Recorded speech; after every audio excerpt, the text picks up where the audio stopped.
Everybody talks about healing, like healing is this cute journey, it's this spa date, there's ice creams, there's rainbows, there's unicorns. But healing is actually not cute. Healing is you crying in the shower. Healing is you cutting people off. Healing is you setting boundaries. Healing is you realizing that you're going to be alone at a lot of points in your life. Healing is you understanding the fact that you come first and you have to treat yourself in that manner. Healing involves you realizing that you have a lot of demons and you're ready to face those demons. There was a time in my life when I had recently met someone and I thought that I had done the work on myself and I was ready to, hit the road with this person. But what I failed to understand was I wasn't done healing yet. And as such, I had to go through another phase of the whole healing ritual. Constantly found myself going through back to back with them, and I never really understood why. I used to think that everything was fine, we're hitting it off, everything was going smooth, so what could possibly be the problem? Well, long story short, one thing led to another, we fell off.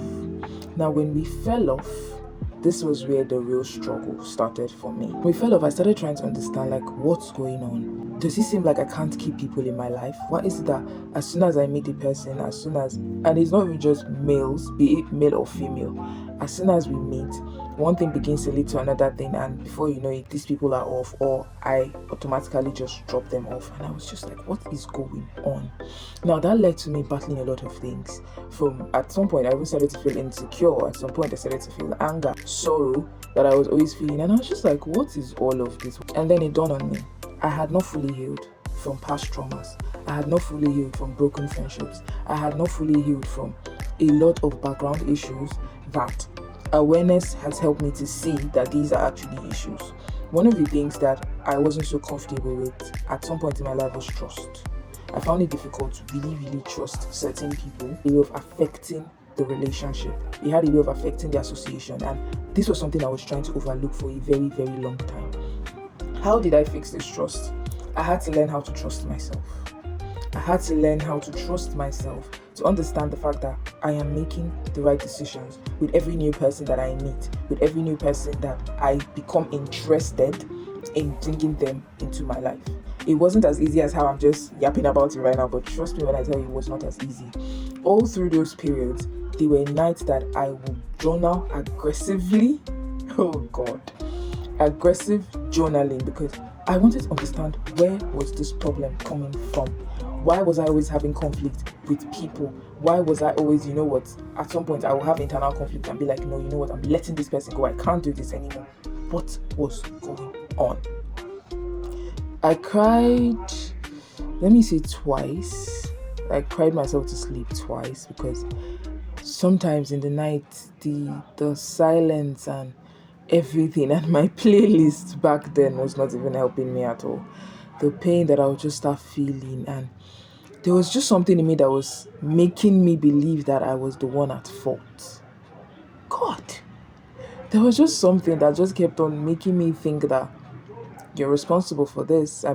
You did this. So I would cry myself. And then one day, after I was tired of crying, I felt like I was giving too much of my energy and too much of my power to this situation. I had to pick myself up. I think at that point in my life, I had completely disconnected from everybody. Like, physically, I was no longer in touch. Mentally, I wasn't even I was not even around mentally. I was just on autopilot. I was just moving. So that day, I sat with myself. I had my phone on like this. I hit my camera and I spoke to myself. I told myself that this is the last time that we are ever going to let anybody treat us this way. This is the last time that we are ever going to let anybody think that they have this manner of access to us. This is the last time that we are ever going to assist anyone in bringing us down, in tearing us down, causing us this amount of hurt. We're not going to allow that happen again. So I picked the pieces that I had left and I started rebuilding the kind of woman that I want to become. And when I tell you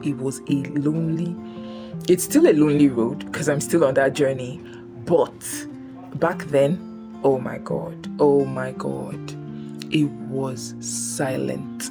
It was empty. It was just me. How did I start with this? So the first thing that I did was I had to filter my circle. And filtering my circle was bad.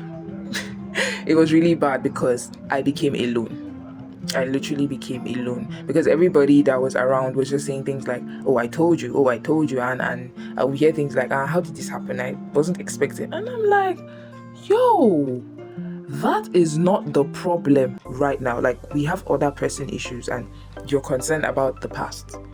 Sweetie, I'm concerned about my future. Like, that's my problem right now. That's where I am disturbed about, not what happened. It was honestly lonely, cutting all the people around me out. I had to restructure my identity. I had to ask myself certain painful questions that, as painful as they were, I just had to answer those questions. I had to provide the answer to those questions myself. Crafting an identity for myself, by myself, all alone.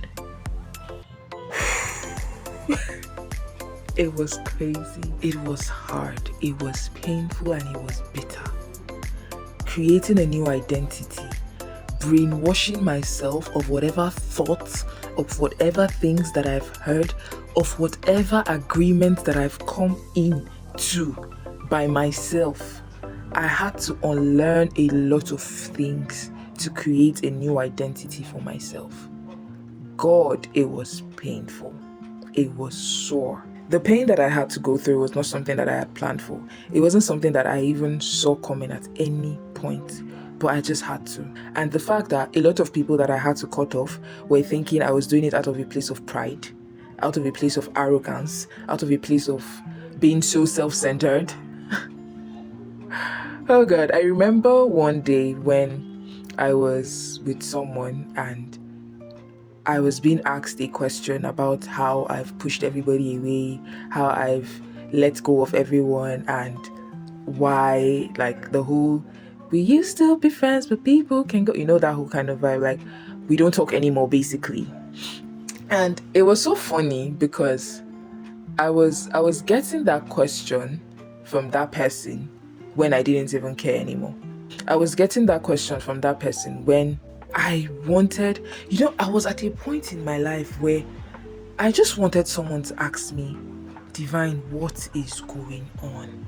Deevyne, what is wrong? What is wrong with you? Like, I was losing my mind. I just needed someone to see me. Like, someone should see me. When you hear someone say, no one sees me, I could relate at that point because no one was seeing me. Everybody just thought, I had it all figured out. I was doing my thing. I was okay. I was fine. Nobody saw that I was bleeding.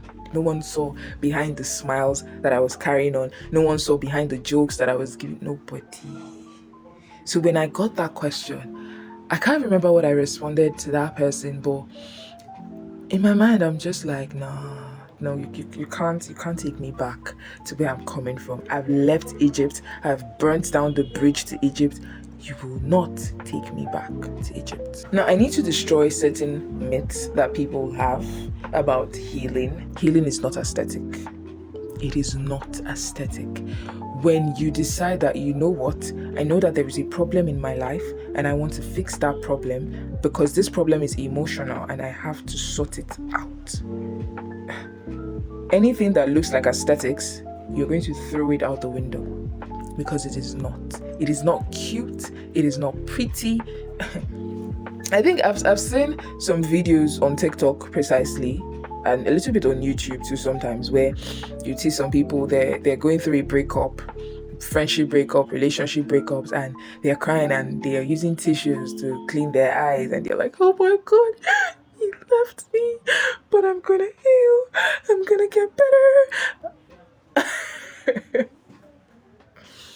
See, I honestly think that you've not gone through pain. In my opinion, nobody should come for me. In my opinion, I honestly think that you've not gone through pain. Because if you actually went through pain, you will not even remember where your tissues are.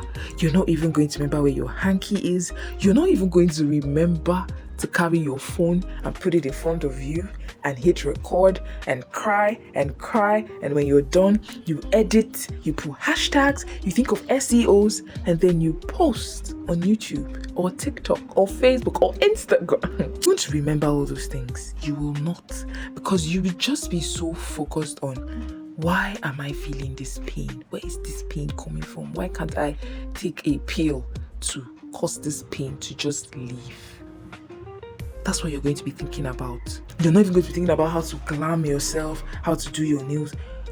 That was when I started to understand why some people go through pain and they come out entirely different from other people. Certain people have gone through pain and they become the best versions of themselves. If you're watching this video, you're together with me on that journey. We've gone through pain, we're healing, and we're becoming the best versions of themselves.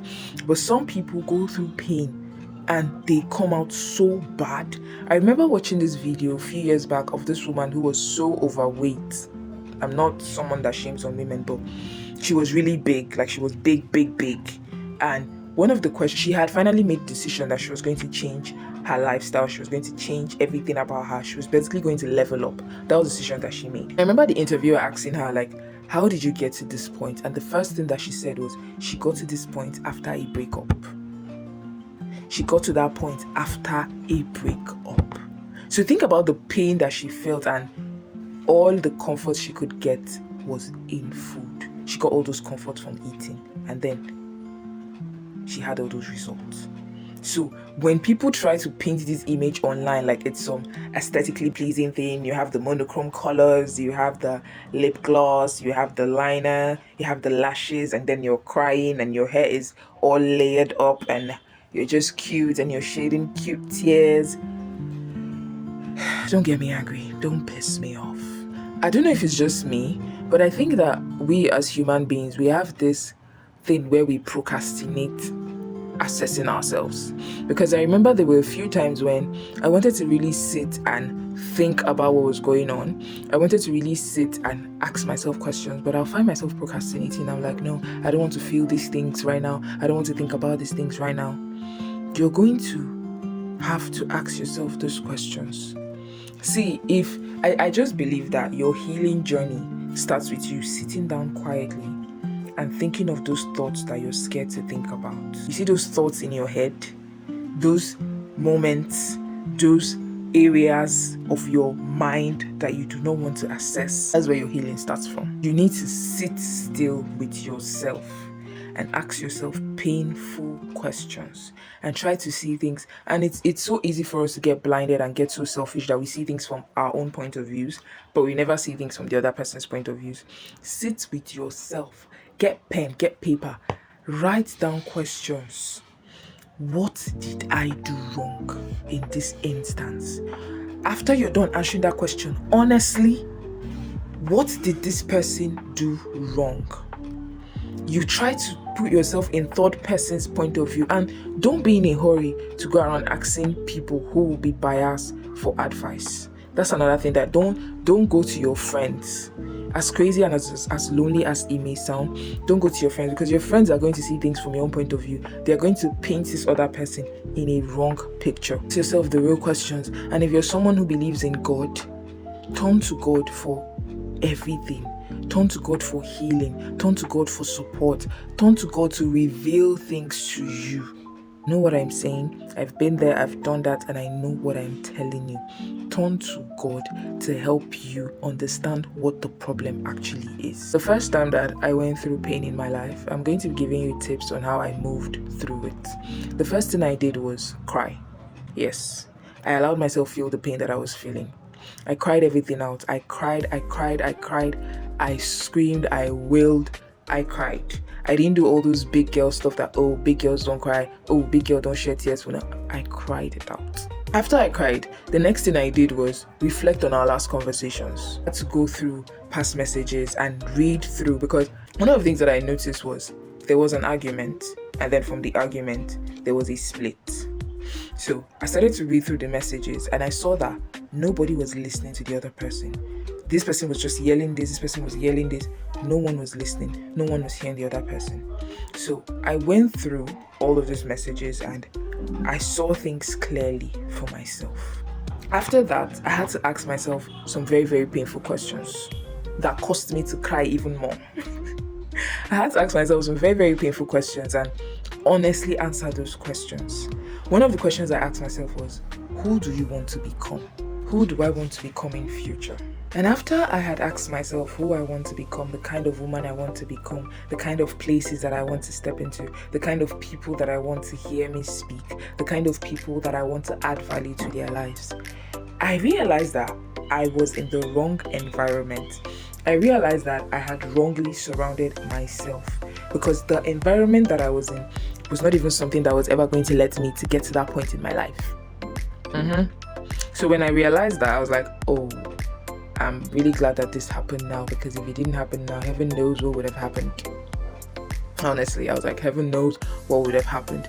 And crazy, but that is something that I've been doing for a very, very long time in my life. And as scary as it sounds, I do pray this prayer of, Father Lord, if there's anyone in my life that I do not know of, that is going to be a time waster, that is going to waste. And it's not just, this does not just apply to boys, both girls. If there's a girl in my life that is a time waster, if there's a girl in my life who is not going to help me to be better, if there's a boy in my life that is going to waste my time. How do I mean wasting my time? Times when I'm supposed to be reading a book to better my mind, you're busy keeping me long hours on a phone call that's lasting like 2 to 3 hours. If you're someone who is not focused on working on something, you're not going to understand other people's times and priorities. So I pray that prayer. Any time waster in my life, anybody that's going to cause me hurt in the future, I might not know that person, but you know that person. Please take that person away from me. Am I going to cry? Yes. Am I going to go through a lot of hurt? Yes. But please, it's better that I hurt now than to live a future with so many regrets and asking myself, had I known? In fact, that's another prayer I do pray, and I'll advise you pray that prayer. Ask God to help you to never look back and be like, had I known? And I'm really sorry if you're already at that point, but guess what? God is here. He is ever ready to help you go through whatever it is that you're going through in your life. And during that period, I completely turned to God for everything, because I just understand that you cannot heal alone. I don't know, it's a personal experience. I just understand that you can't heal alone. Whatever you're going through, you just need God. Like sometimes, I think there was a time about 2-3 months back that I was going through something, and I had to go through my Bible, and I was seeing the things that I saw in my Bible, and I was like, oh God. Like the things, I know the thoughts that I think of you, thoughts of good and not of evil, to give you an expected end.